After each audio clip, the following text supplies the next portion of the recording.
এটা নিয়ে যে সবাই বলে যে শাকিব খানের সাথে প্রেম, শাকিব খান, এটা এই মনে হয় যে ধরো কিছু করবো না, বিয়ে করে ফেলি, সে আমার ভাই কিংবা তার সন্তানের মতন, প্রথম সন্তানের মতন। আমি রায়হান রাফির কথা যদি বলি, পোড়ামন 2 থেকে আমাদের সবার জার্নি স্টার্ট, লাইক আমার, রায়হান রাফি, সিয়াম আহমেদ, যারা যারা পোড়ামন 2 তে কাজ করেছি, সবার জার্নি হচ্ছে পোড়ামন 2 দিয়ে start. So we guys are very good friends. আমার সাথে সিয়ামের কথা হলে আমরা সেই আগের কথায় ডুবে যাই যে আগে আমরা কি কি করেছি। রায়হান রাফির কথা হলে আমরা আগের কথা ডুবে যাই যে ও মাই গড আগে আমরা কি মজা করেছি। So we guys are very good friends. আর ব্যক্তিগত সম্পর্ক এইটুকুই, ফ্রেন্ড, খুব ভালো ফ্রেন্ড। আর আপনারা যদি অন্য কোনো ব্যক্তিগত সম্পর্কের কথা বলেন, আমাদের মধ্যে ভাবা এটা হবে না, একদমই হবে না। কারণ আমাদের জার্নিটা হচ্ছে ভাই বোন, মানে ওরকমভাবেই স্টার্ট হয়েছে। মানে সে আমার ভাই কিংবা তার সন্তানের মতন, প্রথম সন্তানের মতন আমি। সো ওই ফিলিংসটাই আলাদা ফিলিংস।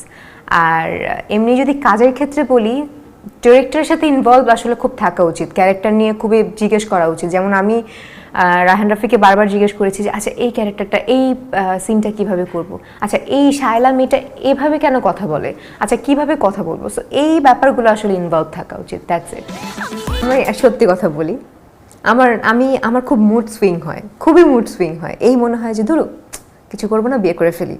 এই মনে হয় যে না, এখন আমার বিয়ের বয়স হয়নি, এখন বিয়ে কেন করবো, এখন আমার কাজের বয়স, কাজ করে যাব, তারপরে বিয়ের পরে দেখা যাবে। আবার মাঝে মাঝে মনে হয় ধরো কিছুই করবো না, আমি চলে যাই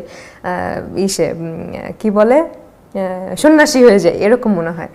সো আফটার অল আমি যেহেতু আমার মায়ের ইচ্ছা কিংবা মায়ের জেদের কারণেই আমি এই পর্যন্ত এসেছি, সো আমি আমার মায়ের ইচ্ছাটা পূরণ করতে চাই যে না, তোমার কাজ করতে হবে, ভালো কাজ করতে হবে। আর প্রেম যদিও করো, কাজে হ্যাম্পার করে কখনো করো না। বাট আমার কাছে মনে হয় প্রেম কিংবা কাজ কখনো একসাথে ব্যালেন্স করা যায় না।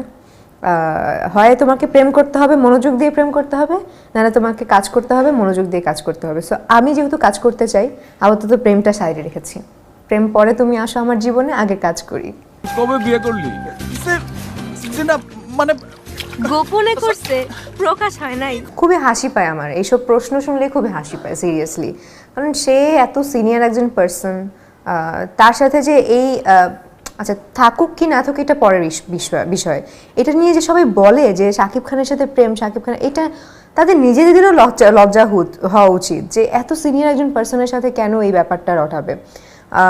প্রত্যেকে যারা যারা আমরা কাজ করি, সিনিয়র হোক জুনিয়র হোক, খুব ভালো একটা ফ্রেন্ডশিপ হয়ে যায়।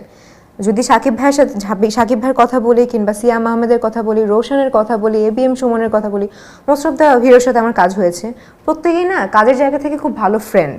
কিন্তু এই ব্যাপারটা কখনোই মাথায় আসেনি যে প্রেম করব। এবং শাকিব ভাইয়ের সাথে তো এটা আসবেই না, জীবনেও আসবে না। তাকে তার জায়গা থেকে খুবই রেসপেক্ট করি আমি, বড় ভাই, ইন্ডাস্ট্রির বস, ইন্ডাস্ট্রি মানে পুরো ইন্ডাস্ট্রির সুপারস্টার। সো ওই জায়গাটা আমি আসলে আমি কোনো অ্যান্সার দিতে চাই না।